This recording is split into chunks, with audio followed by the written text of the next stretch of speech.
Today, let's dive into the fascinating world of music texture.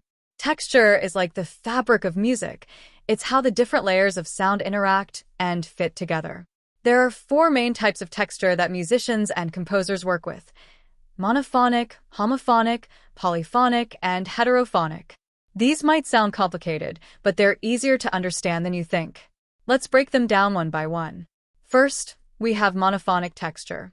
Mono means one, so in this texture, there's only a single melody line, no harmonies, no accompaniment, just one voice or instrument playing or singing the tune.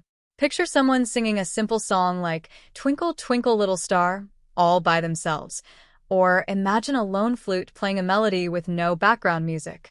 That's monophonic. It's clean, simple, and has a beautiful sense of clarity because it's just one line of sound. Next is homophonic texture, which is the most common texture we hear in today's music. Homo means same, so this texture is centered around a main melody, but it's supported by harmonies or chords underneath. Think of a singer performing while a guitarist strums chords in the background.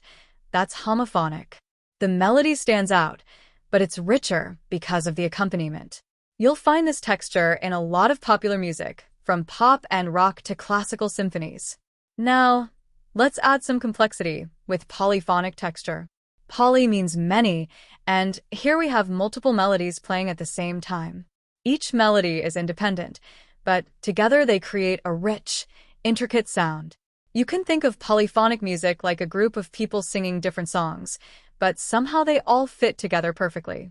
A great example is in classical music, especially works by Bach, where different instruments or voices are all playing their own melodic lines, yet they blend together to create something amazing. Finally, there's heterophonic texture, which is a bit more rare, but very interesting. Hetero means different, and in this case, it's when two or more musicians play the same melody, but each one adds their own twist to it. Maybe one adds ornamentation, another plays it a little slower, and so on. This texture is often found in traditional or folk music from Asian cultures. It's like two performers telling the same story, but each in their own unique way. To recap, monophonic texture is a single melody line with no harmony. Homophonic texture has one melody with supporting chords or harmonies. Polyphonic texture features multiple melodies happening at once. Heterophonic texture is the same melody played with variations by different performers. Now that you know the four main textures, you can start listening for them in your favorite songs. Next time you hear a track, try to figure out, what texture is it using? Is it simple and clean or rich and complex? That's the magic of texture in music. If you enjoyed this video, be sure to give it a thumbs up, hit subscribe. Thanks for watching, and keep making music.